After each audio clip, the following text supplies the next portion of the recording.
नमस्कार दोस्तों, आपका स्वागत है मेरे चैनल रिचीज रिचेस पे, जहां पे आपको जीवन से जुड़ी हर चीज के बारे में जानकारी दी जाती है। मेरी यही कोशिश रहती है कि कैसे हम साथ मिलकर एक सुंदर जीवन जीने की शैली बनाएं और अपना सकते हैं उसको। आज मैं जिस विषय में बात करने जा रहा हूं वो है कि हम एक उत्तम नागरिक हैं। आजकल हम लोग बिना अपना ज्यादा दिमाग लगाए एक ही काम बार बार करते रहते हैं। हमने अपने आसपास होने वाली घटनाओं पर निष्पक्ष विचार करना बंद कर दिया। हम जो भी कुछ करते हैं उसके लिए खुद से सवाल करना बंद कर दिया है। लक्ष्यहीन तरीके से अपने सपनों का जीवन जी रहे हैं। क्या वे सच में हमारे सपने हैं या समाज द्वारा निर्मित कोई स्वप्न लोक? खैर, यह विषय हम फिर किसी दिन की चर्चा के लिए छोड़ देते हैं।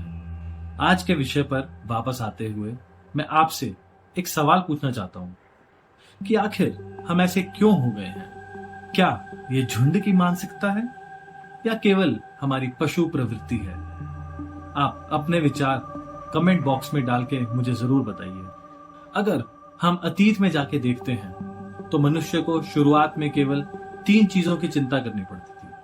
पहली, जानवरों से बचाव, दूसरी, भूख से बचाव, और तीसरी, बीमारी से बचाव और साथ ही परिवार का विस्तार।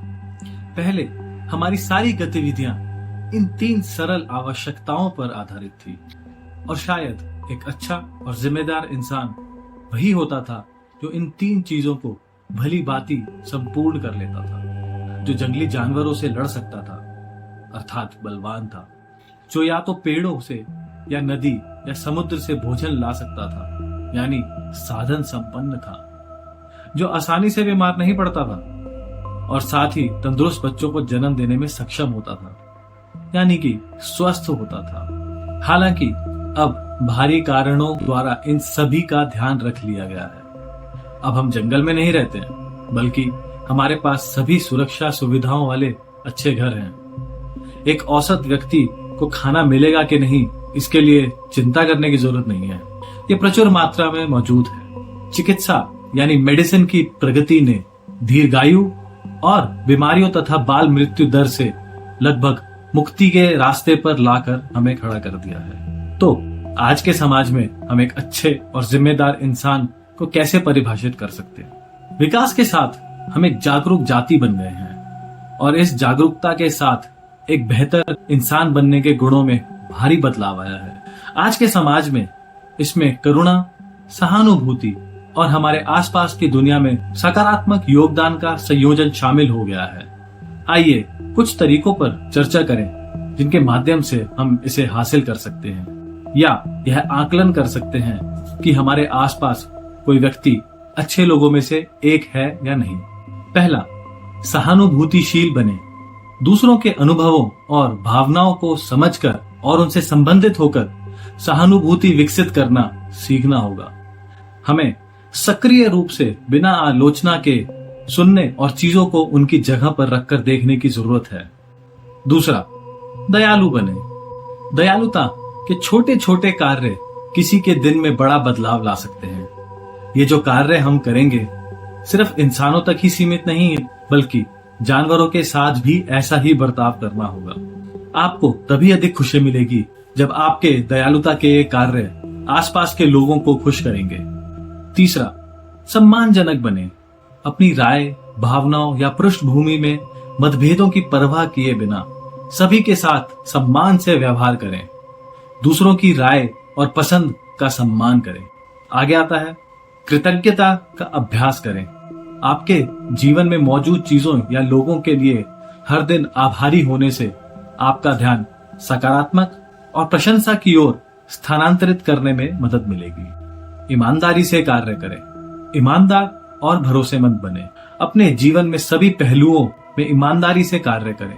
कठिन परिस्थितियों का सामना करने पर भी अपने मूल्य और सिद्धांतों के प्रति सच्चे रहें। यह गुण आज की दुनिया में बहुत ही कम पाया जाता है। अपने प्रति सच्चे रहें और तब भी ईमानदारी से काम करें जब कोई नहीं देख रहा हो, और तभी आप वास्तव में एक ईमानदार व्यक्ति कहलाएंगे। समानता और न्याय को बढ़ावा दें। हमेशा भेदभाव, अन्याय और असमानता के खिलाफ आवाज उठाना, जाति, लिंग या सामाजिक और आर्थिक स्थिति की परवाह किए बिना सभी व्यक्तियों के लिए समान अधिकारों और अवसरों की वकालत करना। इसका अभ्यास करना कठिन है क्योंकि बाहरी ताकतें बहुत मजबूत हैं, लेकिन स्वाभाविक रूप से यदि आप समानता में विश्वास रखते हैं तो तर्क स्वचालित रूप से अनुसरण कर पाएंगे। समाज को वापस दें, न केवल समुदाय के लिए बल्कि पूरे पारिस्थितिक तंत्र को ध्यान में रखते हुए, जिसमें पर्यावरण और मनुष्य के अलावा की प्रजातियां भी शामिल हैं। वापस देने से पूर्णता और उद्देश्य की भावना को बढ़ावा मिलता है। अपने पर्यावरणीय प्रभाव को कम करें, अपशिष्ट को कम करें, पुनः उपयोग की आदत बनाएं, अपनी जमा करने की आदत को बंद करें। केवल वही चीजें खरीदें जिसकी आपको तत्काल भविष्य में आवश्यकता हो। धैर्यवान और क्षमाशील रहें। अपने और दूसरों के प्रति धैर्य और क्षमा का अभ्यास करें। पहचानें कि हर कोई गलतियां करता है और सीखने और आगे बढ़ने का मौका पाने का हकदार है। तो दोस्तों, ये थे वह तरीके जिनमें हम खुद को एक अच्छा इंसान होने का आकलन कर सकते हैं। 9 में से आपका स्कोर क्या है, मुझे कमेंट बॉक्स में जरूर बताएं। और एक अच्छा इंसान होने के गुणों पर आपके क्या विचार हैं, कृपया अपनी राय को साझा करें। अगर मैं किसी बात से चूक गया हूं तो मुझे जरूर बताएं। इस वीडियो को देखने के लिए आप सभी का धन्यवाद और फॉलो करने के लिए सब्सक्राइब बटन जरूर दबाएं। मैं इसी तरह ज्ञानवर्धक जानकारी साझा करता रहूंगा ताकि हम एक साथ मिलकर एक पूर्ण और खुशहाल जीवन के लिए सीख लें और प्रगतिशील बने। Rich signing off. Thank you.